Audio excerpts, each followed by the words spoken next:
Wagwan. So, I want to talk about the reality of making $50,000 a month at 23. And I'm in Japan right now, and I just hit my biggest week yet. Made 15K in 1 week. And what I'm doing right now is just online education, just selling an offer based around what I actually got started in, which was sales. So I started in sales, and now I'm actually educating people in that. And I didn't want to, sell a shitty course. I wanted to sell something that actually has results and is a results-based company, and that's what I'm doing. I want to just talk about exactly like what led me here, what I was like as a kid, and why that led me to where I am now, and see if you guys kind of resonate with that. So I remember when I was young, right, when I'm like 10 years old, my dad asked me what I wanted to be, and I said I wanted to be an inventor, and he was like, "Shush, you little joke, man. That's not really a thing anymore. You need to be either an engineer or a entrepreneur." And lo and behold, but that's kind of like the mindset that I had when I was younger. And I remember throughout school, if anyone knows me or if anyone knew me in school, they would tell you that like I always had my hair too long, I was always getting in trouble, always had my shirt untucked, and I would get detentions often for those things. And it was just disobedience. It was just straight up disobedience because I didn't like authority. I wanted to reject authority, and I wasn't someone who liked being controlled, and that's always how I've been. And now I look back at that and I go, damn, it all makes sense now, because I was like that because I don't like authority, and now I'm an entrepreneur and don't have a boss because I don't like authority. I cannot be told what to do. And if any of you are like that, you're still in school, or you were like that when you were younger, entrepreneurship is probably the path for you, to be honest. Like, it's probably what you should do, and I would recommend it. And how I ended up transitioning is I was obviously in a construction job when I finished school.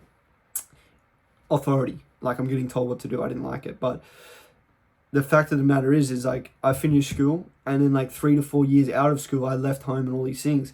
And I've been working for 3 to 4 years since I finished school. I was like 21, and I was still broke. So I just looked at it objectively, and I was like, well, I've been working this whole time. I still have $0. Something needs to change. I didn't like the authority, and I was broke. So I had no reason to continue doing what I was doing. And I didn't like what I was doing, so I was like, let me make a change.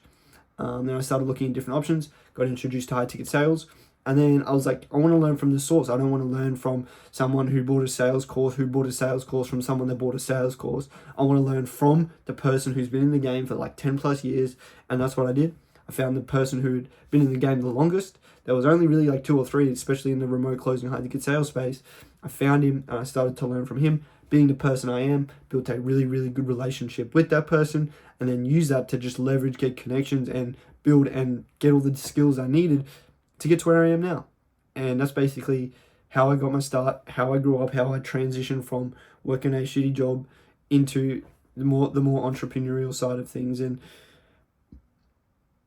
that's like the main takeaway is like, if you're going to get into anything, try to learn from the source. There's only really in any given industry a few OGs. There might be like 1 to 10 OG people who have been in for a very, very long time. Same with copywriting, same with everything, right? And this guy that I was getting coached by and mentored by had been paid by all like the biggest people, like Eamon Gadzi paid him for consulting, all these things, right? So I'm learning directly from the source. And that was probably the best decision I've made. That's what allowed me to get to where I am now. And before I was actually making any good money, something that I would always hear is, it's not that hard to make money. It's not that hard to make money. And I'm there broke, and I'm like, well, clearly it is, brother, so I'd have money. But now that I got a good income and I actually do have money, it is actually easy to make money. Once you have the right connections, you know the right people, and you're doing the right things, and you have the skills, it's very easy to make money. And what I learned through this journey is that money is created when value is created, and value is created when pain is alleviated, and pain is alleviated when problems are solved. So the question is, how do you solve those problems? You solve those problems through an offer. So then the question becomes, how do you create a good offer? And that basically just comes down to, everyone has a current situation and a desired situation. There's where they are and where they want to be. I was broke, poor, a loser, and I wanted to be top striker, rich, handsome, blah, blah, blah. The person who closed that gap, I paid them, they closed that gap, and then we're both happy. He got money and I'm successful. So all you need to do is figure out how to close that gap and you'll make a bunch of money. And how I learned how to make a lot of money is I had someone close that gap for me. Now I've gone through that process. Now I know how to close the gap for other people. So once you understand how to close that gap for other people, you understand their pain points, you understand the situation they're in, and you understand how to get them to their desired situation. You then make money for having that knowledge and being able to provide the skills and the resources to get them to that desired end situation. That's basically the best way to make money, and that's how I make money.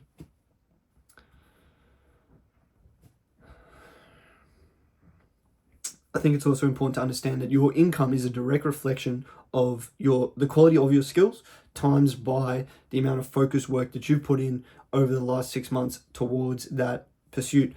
So if you don't like your income, you need to just focus on the input, and then that will change your income.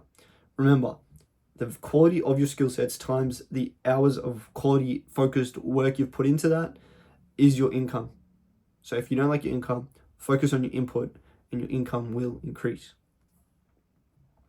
Like I said, first learn a skill, put in your reps, work, grind, hustle. There's going to be that phase in the beginning where you're just hustling, right? In that phase, you want to get to 200, 300K a year. Once you then get to that income range and you're making good money with the skill set and with the knowledge that you have, then you want to start focusing on building a business, building an offer that is then going to sustain you and create that generational wealth. And this is where you're going to create your real money maker, where you can almost automate it and kind of sit and just do 4 hours of work a day or hustle, depending on your goals. But that's pretty much it for me anyway. The main takeaways would just be learn the skills, become valuable, everyone wants to make 10, 100K a month. Nobody wants to put in the work and become valuable to the point where they get that income. So focus on the input, focus on becoming the person that's worth the income, and then it'll come. And just remember, like I always say, obsession over everything. The reality is, if you want it, you will get it. You'll figure out what you need to do, how you need to get it. And reality is liquid. Like, you can bend reality to your will. That's the best part about being a man. You can be at rock bottom. You can be in the worst starting position ever. You can have nothing. But you get to come back. You get to prove everyone wrong. You get to create your own reality. Or you can always do it as long as you just don't give up. And that's the main thing. And obviously, another thing I'm like super grateful for is that I didn't cut any corners. Like, embrace going through the fire. Don't try to take shortcuts. Don't try to not learn the skills. Don't try to do the basics. Don't try to not learn sales and just jump to something. Learn the skills first. Go through the fire. Put your reps in. It's not going to be good. Like, the first 6 months I was doing sales, it wasn't good. I was fucking not making that much money. I was a shit sales rep. But you need to go through that to actually develop the skills, become valuable enough to be the person who gets to then go on and do bigger things. And it's the same with these motherfuckers that do OnlyFans management. They're professional jerker offerers, and they're just jerking dudes off. Where do you think that's going to be in a couple years from now? They're focused on the quick bag they're going to make, without actually developing any real skill sets. So make sure you're developing real, tangible skill sets that you can use to provide value to a marketplace, and you will then be able to always have a good income for perpetuity. And yeah, that's the main takeaways that I really have. And obviously the lifestyle is kind of new to me. Being able to go wherever I want, do whatever the fuck I want. It's definitely a weird feeling. But like I said, for anyone who was like me as a child, you're going to love the entrepreneurial side of things. It's the best way to operate. And I'm not going to sit here and be like, oh, I've got it all figured out. I've lived this type of lifestyle for X amount of time. No, this is all very new to me. Still a student of the game. Still learning. Still a baby in this game for real. I just found a vehicle. I just locked in for 2 years. Absolutely hustled. This is my first trip away. And something I've learned on this trip is that you can still do really well while you're traveling, but you do need like a home base, and you do need somewhere where you can just lock in, because it's definitely not good for business. But I do think you also need to live like it's your last day. So after this, going home, getting back to work. I'm not one of the 10K a month motherfuckers. If you do genuinely want to achieve something really big in the game, I think you do need to have like outlandish goals. Like, you need to want the whole game. You need to want millions and millions and millions a month. Even if you just want to get to 100K a month, you can't set your goal at 10K a month and then you get to 7K a month and be happy.